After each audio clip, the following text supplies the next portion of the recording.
So good morning, everybody. In the next few minutes, I'll be talking about two things: the changes happening in the life sciences and healthcare industry due to the pandemic, and our recommended approach in ensuring cross-border movement of essential goods.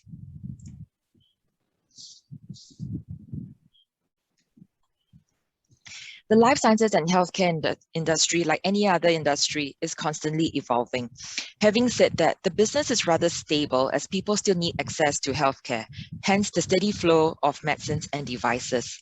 The high quality standards and regulatory compliance also make it challenging for companies to be flexible or agile in terms of reviewing their manufacturing or supplier strategies. Manufacturing for our sector are still mainly based out of Europe and US. What we see that is changing and also being accelerated by the pandemic are the following. Firstly, the race to produce COVID vaccines has given rise to new vaccine technology. Correspondingly, the sector is already moving towards biopharma and advanced treatments such as cell and gene therapy. These new technologies and treatments require more temperature control in the low and ultra low range. Hence, the logistics solutions also have to adapt to this trend. Secondly, the reduction and constraints over social interaction and physical meetings have had an impact to the doctor-patient experience. Just like how e-commerce has been growing rapidly, the healthcare industry is trending towards more telemedicine or remote consultation, leading to direct-to-market or patient delivery services. Further to patient centricity, the rise and integration of technology into the healthcare sector is another growing trend. Digitalization becomes key in driving the patient engagement, diagnostics, and treatment. Similarly, in logistics, there is growing interest and use of sensors and even blockchain to tackle the supply chain visibility, security, and compliance. Fourthly, we see the industry coming together even more, relying on partnerships and collaborating in areas like R&D, manufacturing to deliver the healthcare product or solution. You can read from the various collaborations between companies just to produce the COVID vaccine. Now that we hear about the trends and changes, what needs to be done to ensure the continuity of the healthcare supply chain in the environment that we are in today? You can see from the picture that the vaccine supply chain is complex, made up of many interconnected components and stakeholders. With any operation, there should be an emergency response plan, just like you have your business continuity plan. The collaboration and ecosystems I mentioned earlier are important too for a pandemic of such a global nature. Equally important is having the physical logistics infrastructure to enable the supply chain. For example, we cannot manage temperature control if we don't have the right packaging or storage facility. IT is an enabler to drive the transparency in the supply chain and connecting the different stakeholders.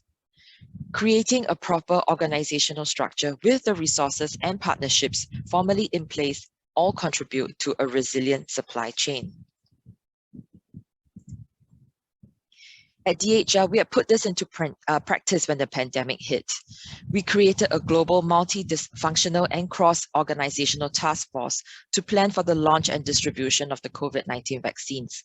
In less than a year, along with our partners in both private and public sector, we have successfully moved over 1 billion doses of vaccines to date across the globe to 164 countries without any major incidents, using over 9,000 flights and going through more than 350 facilities. And we have more than 50 collaborations in the public and private sector.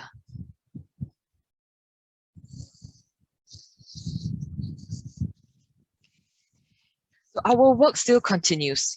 History has shown that respiratory viruses are the most prone to pandemic spread. So the next public health emergency could be quite similar to the current one. This means that all the work we do now and the structures we have put in place can be used for future similar pandemic situations. We have 10 strategic actions across 3 categories.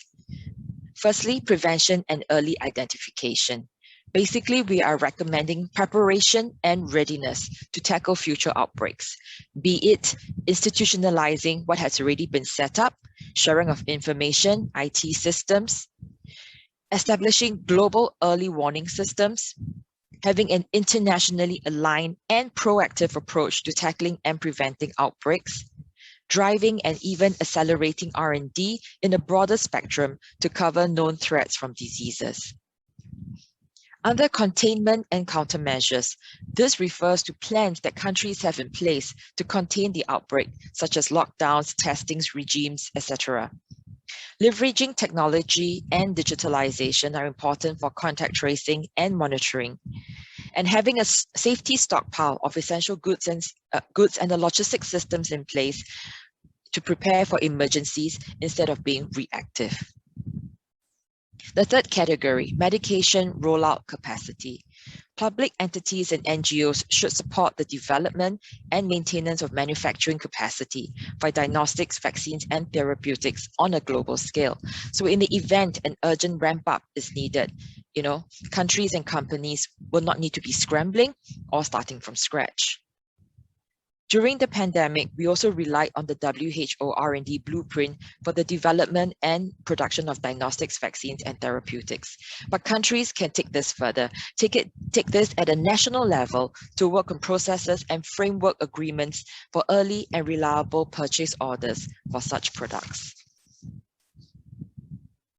Continue to leverage on lessons learned from COVID-19 to build and enhance capabilities for in-country distribution of diagnostics, vaccines, and therapeutics.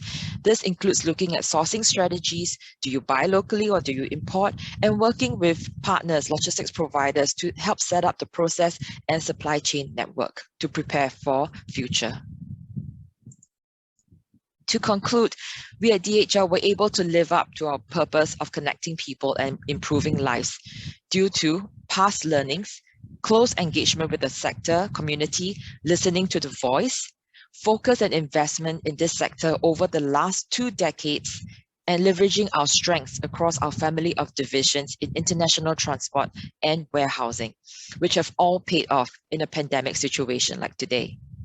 So with that, thank you for listening, and I'd like to hand it back to Sherry to introduce our next panelist.